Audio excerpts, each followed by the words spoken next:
This episode of The Offensive Line is in partnership with Airbnb. When I'm traveling for big events and games, I prefer staying in an Airbnb. Having my own space makes all the difference. Okay, let's get back to the show.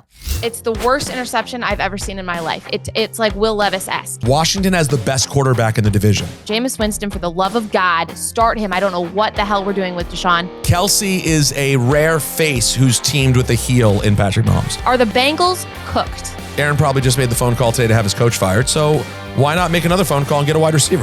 From Wondery, I'm Annie Agar, and this is The Offensive Line.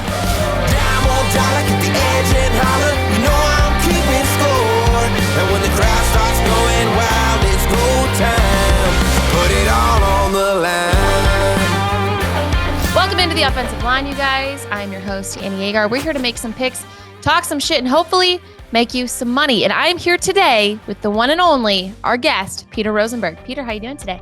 Hi, Annie. How you doing? Great. Thanks for coming on with us. I'm happy to be here. My picks so far this season have not been good. This is a turnaround week for me, so I hope I can put some dollars in people's pockets. Hey, we appreciate the honesty here. It's a good preference before you start talking to just know your baseline here. How much we can trust you. All right, guys, we like to start the show with something called Too Offensive. These are stories that are too offensive to even talk about, even for me. So they get about 10 seconds of my time, and then I just throw them away in the trash bin of NFL history. Starting with Deshaun Watson. This is brutal. There's a guy that walks around with a jersey with all of the former Browns quarterbacks on the back, and I can guarantee you all of them are probably better than Deshaun. It's pitiful in Cleveland. The second one is Seattle loses on a kick six. There's some controversy again in Seattle if this was legal or not. Seahawks just stop whining. And the last one is Bo Nix and Sean Payton got into a little scuffle. Apparently, that's Sean Payton's love language. Who knew? Those are the things that are too offensive to talk about. Now, let's get into things that we can actually talk about. Going off of that, Peter, which quarterback and coaching combo getting into on the sideline would be most shocking to you?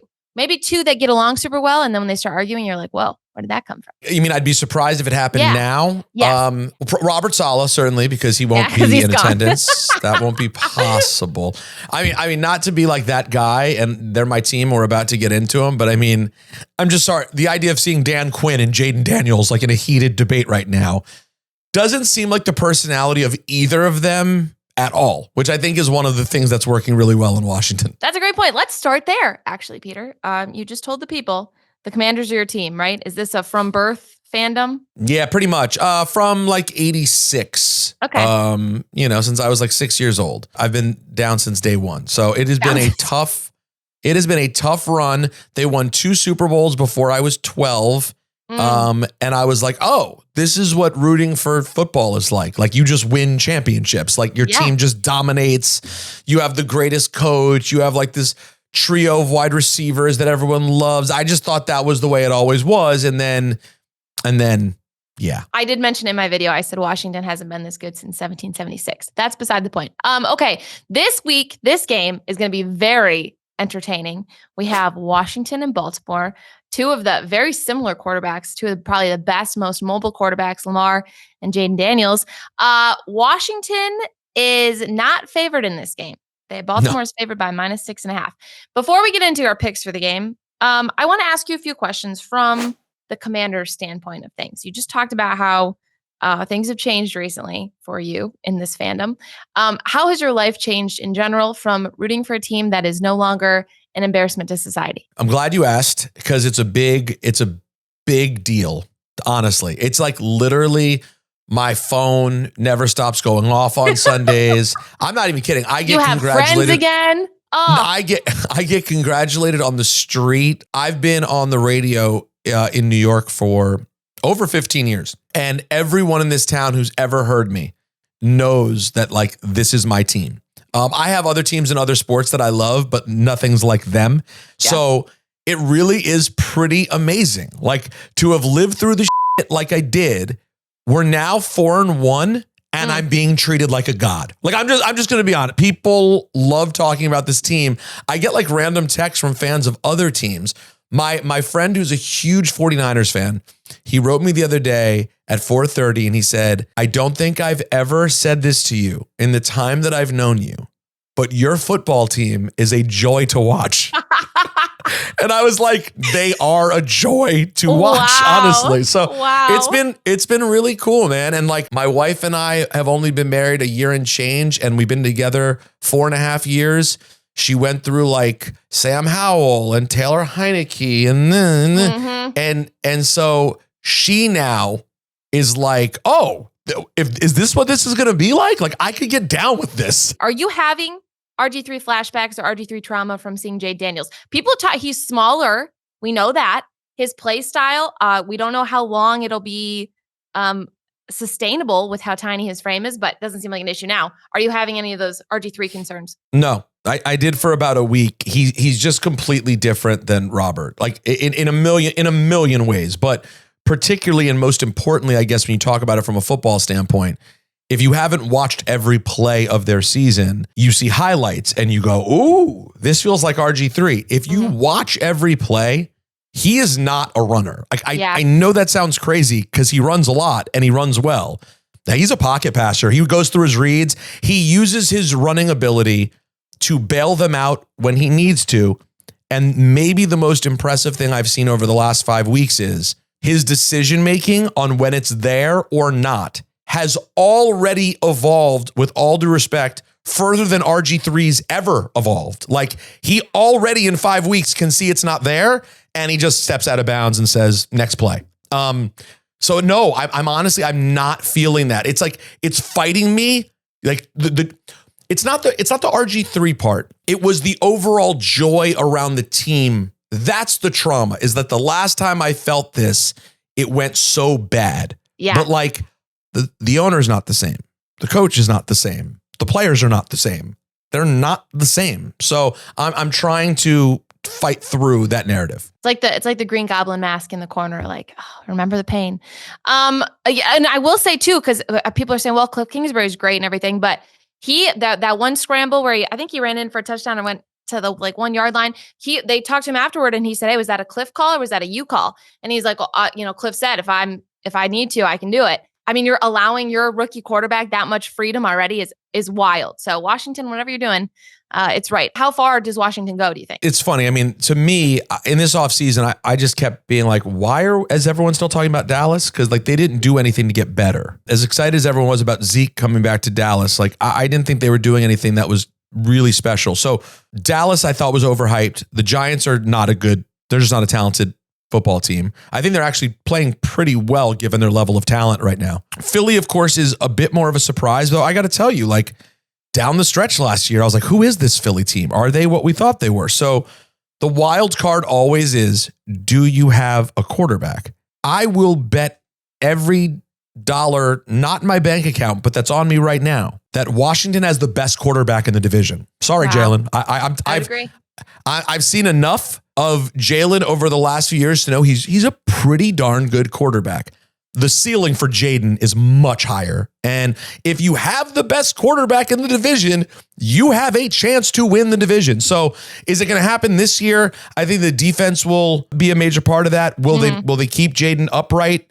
Will the protection be good enough? Those are questions. But right now, this is a team that I literally think, I don't care what the line says for Baltimore this week, there's not a fan base in the league who I think is like, ooh, can't wait to play Washington. Like, I really don't think anyone feels that way. Okay, so back to this game.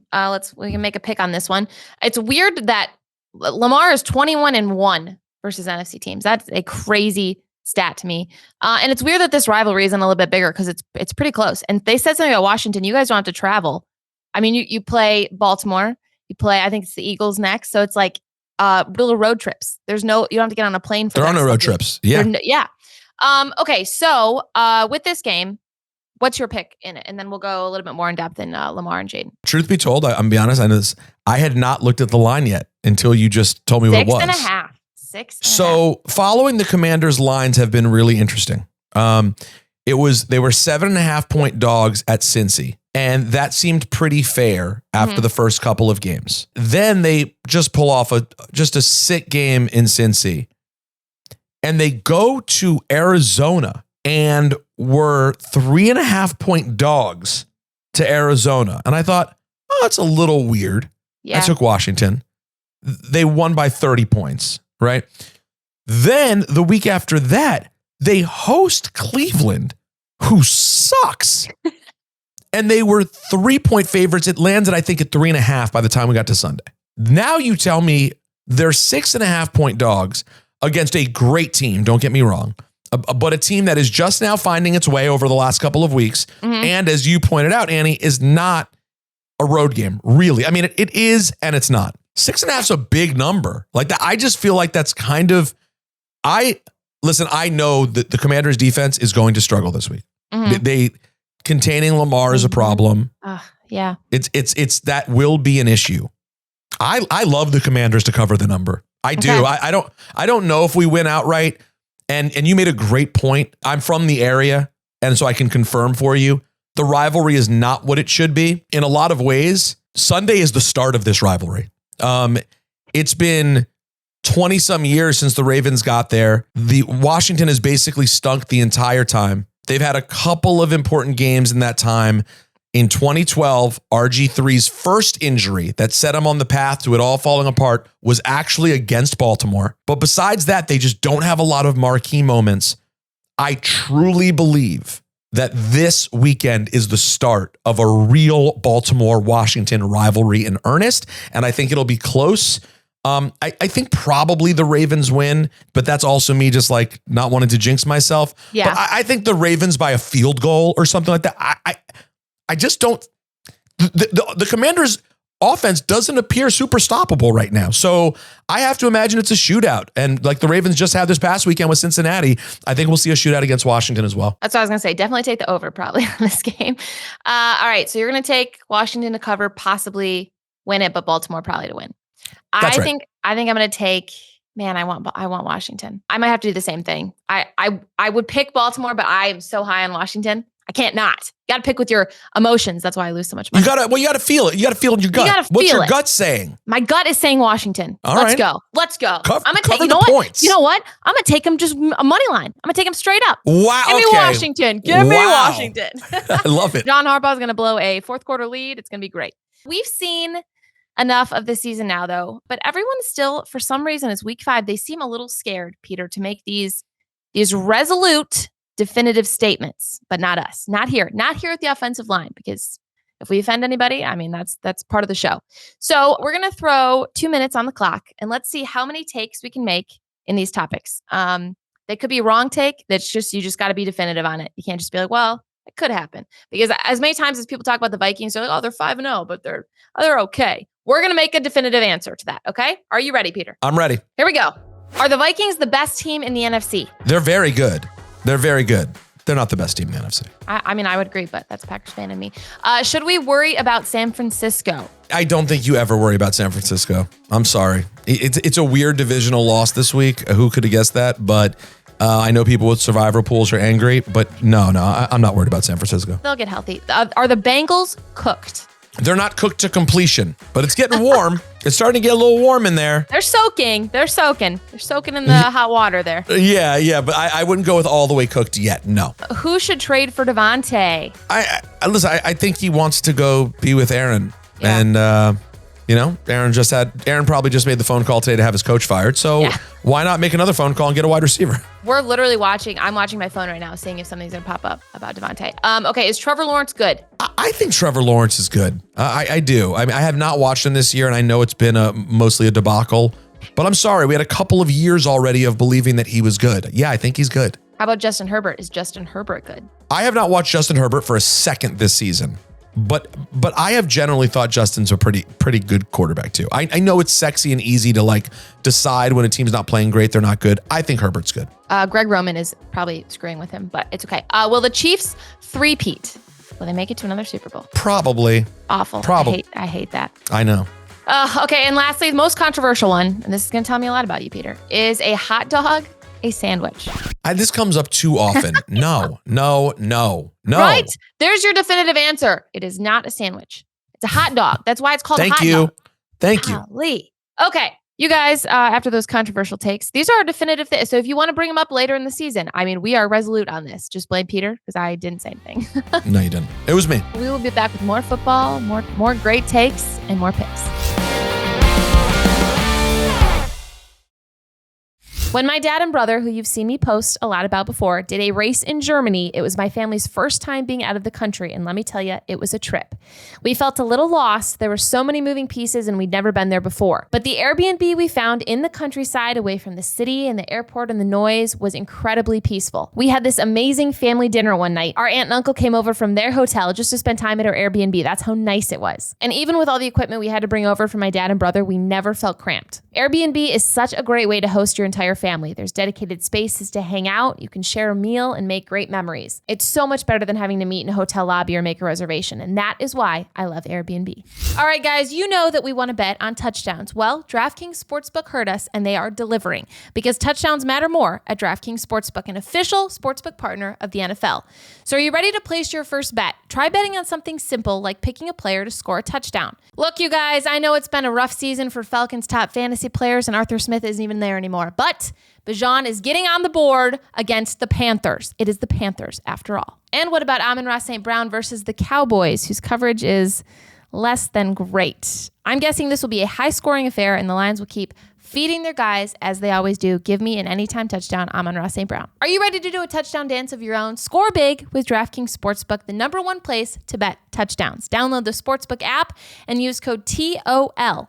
That's code TOL for new customers to get $200 in bonus bets when you bet just $5. Only at DraftKings Sportsbook. The crown is yours. Gambling problem? Call 1-800-GAMBLER. In New York, call 877-8-HOPE-NY or text HOPE-NY 467-369. In Connecticut, help is available for problem gambling. Call 888-789-7777 or visit ccpg.org. Please play responsibly on behalf of Boot Hill Casino and Resort in Kansas. 21 and over. Age and eligibility varies by jurisdiction. Void in Ontario. Bonus bets expire 168 hours after issuance. For additional terms and responsible gaming resources, see dkng.co/ftball.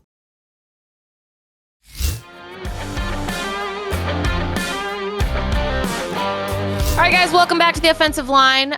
Despite a couple head scratchers from my guy, Jordan Love, this past weekend, some of those throws, man, I don't know what was going on. We've cloned Brett Favre, is all I can think. Anyway, with the new Call of Duty still a few weeks away, like how I threw that in there, which he has a deal with them now. Kyler Murray is facing Jordan Love. Green Bay now has their hands full with Kyler and the Cardinals coming to town. Green Bay is -5 in this game at home in Green Bay. Peter, Green Bay is causing me problems this year. They're a little conflicting, okay? Because I love this team. I tweeted this out this week too, you guys. I said I love this team. 5 seconds later, I hated this team because Jordan Love throws into triple coverage. It works out somehow. Jayden Reed has this miraculous throw, and not a couple plays later, it's the worst interception I've ever seen in my life. It's like Will Levis-esque, and I don't know what to think about it. So we talked about the NFC, NFC North maybe. What do you think of my team in regards to the rest of the NFC North and how we're going to fare with that? I watch the Packers a lot because one of my best friends is obsessed.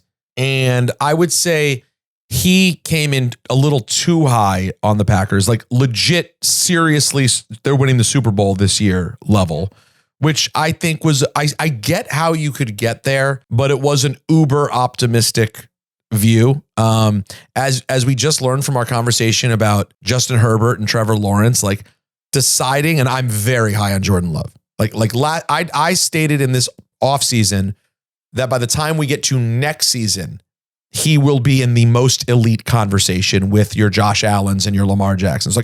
So obviously I'm pretty on board too. You get the injury in week 1, time away, a little erratic. Obviously, the start last week against Minnesota was horrifying. Some mistakes again against LA. He doesn't seem like he's quite on the trajectory that we thought he was on. So I think they're a good team. And I think that they should get in the playoffs. Yeah. But I don't think they're beating out Detroit for the division, which I know is a wacky world that we live in, right? That's where it's crazy. We're just used to being like, nah, Detroit's going to win. I mean, Detroit's the best team in the division. Isn't that wild? It's weird, but I know over the last 2 years, it really has been that though, right? That Detroit offense is a friggin' problem. So yeah, I think they're a good team, but like if I was playing them next week, I wouldn't be like, oh God, we're playing the Packers. I don't feel that way. Okay, let's do a pick for this game. Green Bay, Arizona. Green Bay is -5 at Green Bay.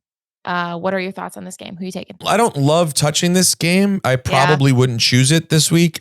If forced, I'd probably choose Green Bay only because I know what Arizona did at San Francisco, but Those divisional games are weird, man. Is Arizona really going to Green Bay and doing damage? I don't know. I'm not buying it. I just saw them 2 weeks ago against Washington. They were not a professional football team. So I'm not totally forgetting about that because of a crazy divisional game. I'd take the Pack -5. I'm a little skeptical because our run defense it was atrocious last week. It did not look great. Kyler Murray's going to run all over us. There's something with Quay Walker. He deserves an award for tackling people 5 yards after it could have been helpful. I don't know what it is, but they don't realize that they should make the tackle till it's 5 yards past them. That concerns me a little bit. That being said, I think I'm going to take Green Bay. I just can't do it. I can't not do it, guys. So give me Green Bay. Give me Green Bay to cover. -5. That's pretty safe. I know they did it last week, but who wants to take Arizona on the road? That's not fun. I barely even include Arizona in my videos, my weekly videos, because they're just not. They're fun in a weird sense, but they're not a fun. There's no narratives there. It's just Kyler and MHJ. Anyway, let's do. Speaking of fun narratives, the Jets. I'm wearing my Jets sweatshirt today in order to roast them. Basically, it's just I'm doing it to make fun of them. It's not in any kind of support whatsoever. Last week. The Jets traveled across the world just for Rodgers to choke away a late comeback. That was a sad game. I'm so sorry, London. This week is Buffalo at New York. They're +2.5. The Jets are +2.5. Buffalo is favored in this game. They're not favored at home. That tells you everything you know about the Jets. And they just fired their head coach, as we talked about at the start of the show. Shocking, really. Maybe let's open with that. What do you think about the firing of Robert Saleh? It's weird because I do not think Robert Saleh is a good football coach. Had him as a weekly for a couple of years too. Lovely guy. I just don't see anything there. I kept waiting for something to be there, and he's just kind of like hot air. Mm-hmm. You know, and I feel bad saying that, but unfortunately it's kind of our job. They have this public job where you judge what they do. And from my vantage, he's a guy who never really gives real information and ultimately did not have his team ready to win. That all being said, this to me is shocking and messy. 2-3, don't get me wrong. I have high expectations for this team, but a little update for everyone. Aaron Rodgers is nearly 41 years old. This may just be who he is. Yeah. Breece Hall, who everyone was talking about being the best running back in football, the update, he's not. Garrett Wilson, really good. Taking a step back. And Sauce Gardner also not great right now. So it just feels messy that given that you have so many people who are not playing well this early, you would fire him. It's crazy to me. Yeah. And you know that's Aaron. Aaron called him up. I guarantee it. I guarantee that was an Aaron move. Okay. Are the Jets and we talk about the Jets being disappointing. Are they the most disappointing team in the league, or is Cincinnati at this point? To me, Cincinnati's more disappointing. Only because I know exactly who Joe Burrow is and I know what this team should be. And in fact, you still see it from Joe Burrow, but they're just not a good team right now. And even last week when they played a really impressive offensive game, they still come up short. So I think Cincinnati is probably the bigger disappointment because I didn't expect the Jets to do that much. I did not get caught up in the hype of something that we've never really seen work. Let's focus on the other side of that, Buffalo. Someone in Cincinnati is all too familiar with. Have you seen enough from them in must-win situations to think that they cannot win when it matters? I mean, we've seen the overtime games against the Chiefs.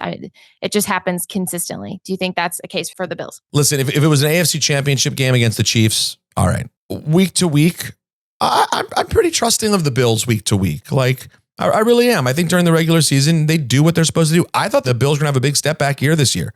And so far they haven't. Tough game against Baltimore, but I don't hate this Bills team right now at all. So no, I don't view them in that way. But I will say this week, I probably lean towards the Jets, even though I leaned towards them last week, which feels stupid.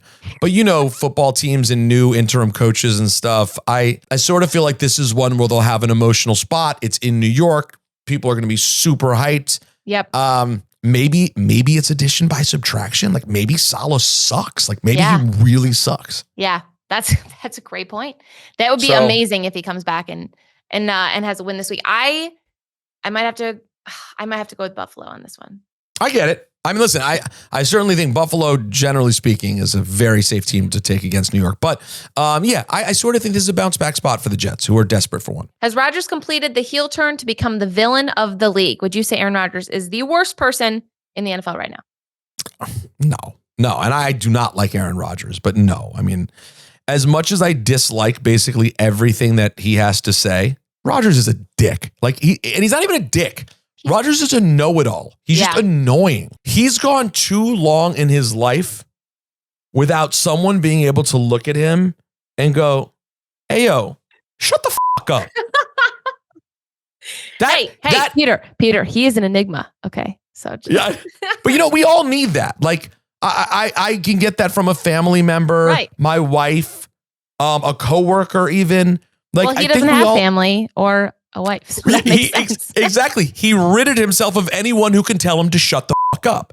But sometimes when you went down the rabbit hole on YouTube and you think you came up really smart and you're ready to tell everyone about the world and how smart you are again, you need someone in your life. You realize Aaron Rodgers doesn't have one human, not a coach, not an owner, not a family member, who can look him in the eyes and go, yo, bro, shut the fuck up. Definitely it's not going to be Robert Saleh. It's not going to be Robert Saleh. It's not going to be Garrett Wilson. It's not going to be anyone. Nathaniel Hackett will probably just kiss the ground he walks on. So he's screwed. So I think that's his biggest issue is the entitlement. But I don't think he's a terrible guy. That was the most astute observation of Aaron Rodgers I've ever heard. That's like thousands of dollars worth of therapy right there. Okay, Peter, while we're using wrestling terms, I want to hear your thoughts on who the NFL's faces and heels are, aka the good guys and the bad guys. So I'm going to go through quick and ask you face or heel. So Mahomes, good or bad guy? Heel. He's a bad guy. Burrow? Face. Lamar? Face. Dak? Kind of a face. Baker? I feel like he's become a face too. I think you're right. And Kelsey? Kelsey is a rare face who's teamed with a heel in Patrick Mahomes. Oh, okay. I like it. Mahomes the heel. Okay. All right, guys, just to recap, Peter picked the Jets plus 2.5. I am taking the Buffalo Bills minus 2.5. Coming up next, we have more picks, including the awful Cleveland Browns.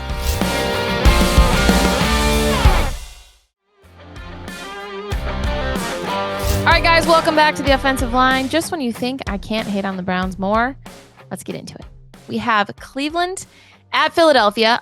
Philadelphia is minus 8.5 in this one. That's how bad the Browns are. This is just going to be atrocious. Philly had a bye week last week, which is lucky for Sirianni because that means he avoided being the first coach fired. He might be the second. They face the Browns, who seem to be back to the sad old Browns. It's pitiful. Everyone wants to bench Watson. This is the talk of the town right now. Jameis Winston, for the love of God, start him. I don't know what the hell we're doing with Deshaun. Do you think they should start Deshaun again or try to get Jameis? You got to just cut your losses. They're going to have to accept the fact that they gave this guy $250 million guaranteed and sadly probably have to hope that he ends up getting convicted of a crime so they can get out of the contract. I mean, I know that's terrible to say, right? But come on. Someone who works there is sitting around being like, let's just hope he goes to court and goes to jail because we can get out of this. Stephen A. said the other day, he said, it's gotten to the point where he's so bad that I would arrest him just for being bad. Like, he's just atrocious at football. Honestly, it's like one of the worst real life karmic things I've ever seen happen. He's forgotten how to play. Absolutely, I put in Jameis Winston. Yeah. His team seems to rally around him a lot. And by the way, he makes his mistakes, but he's going to keep you in games. Like, Jameis will keep you in games. So I watched Deshaun all last week. He's awful. And that being said, this number feels really big. 8.5.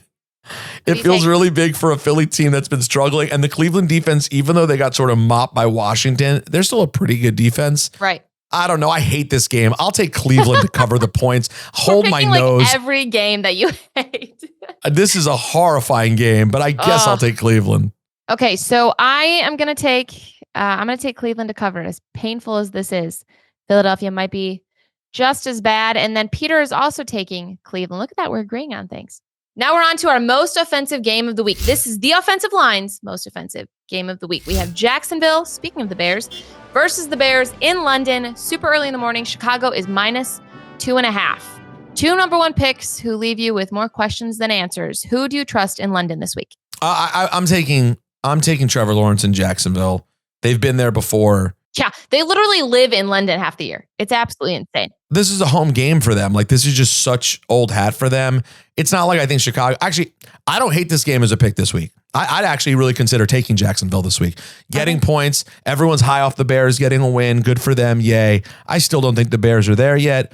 A new situation for Caleb to be going overseas to play. Yeah. Give me Jacksonville in the points. Okay. I like it. I don't know. I think you're right. I think Jacksonville is like home field advantage. So I might take Jacksonville as well. This game got me thinking, you guys, should we start leaving teams over there across the pond if they lose? Maybe it's time we learn a thing or two from soccer. In the Premier League, the bottom 3 get relegated. Soccer fans out there. That means they're kicked out of the league to a lower division. They're demoted. Okay. They're sent to the gulag. Here, if we do that in the NFL, I want to know who would be the 3 teams that we relegate and would we miss them? Oh, man. I would say, obviously, Cleveland. I'm sorry. Absolutely. They were so close, it seemed like, and now they're like back at 0. The Carolina Panthers. Mm-hmm. You are not needed in this league. And by the way, I say that respectfully. And lastly, this is tough because they're a legendary organization. The Raiders got to go. I know. Agreed. You got a brand new stadium. It's Las Vegas. It's great. But like the truth is, year after year, it's just not a real product on the field. Let's move on. I wouldn't have maybe said the Raiders. I would have said maybe like the Patriots, but there's too many Patriots fans. And no, listen, I thought about the Patriots. Because they might be trash. They may go back to being trash. Wouldn't that be so great if like they were trash forever? They won this epic annoying run and then they're relegated to the minors. That would be amazing. I agree with the Panthers and the Browns, obviously painful, but I'm going to throw in a third choice here. I'm going to say the Chicago Bears, because think of how many quarterback lives we could save. Okay. How many quarterback careers we would save if we just demoted the Chicago Bears. I would never have to see them 2 times a year. It would make my life so much better. Get them, send them away. Just ship them to London and just a one-way ticket, no return flight. Moving on to one of my favorite parts of the show, no offense. This is the part of the show where we can go on our little rant. You just have to start it by saying no offense, because everyone knows when you say no offense, it will not be offensive. I'll start. So no offense, but Robert Saleh should not have been the coach being fired. Nathaniel Hackett, I thought for sure was going to be fired first. There is no way that this man should have a job in the NFL as an offensive coordinator. Right now, it's not looking good. He also wasn't great as a head coach either. But to have Braylon Allen, it's 4th and 2. You need 2 yards, right? 4th and 2.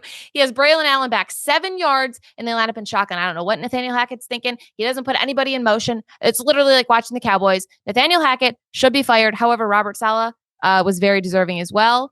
And let me just say, when he exited, I hope he took the stairs.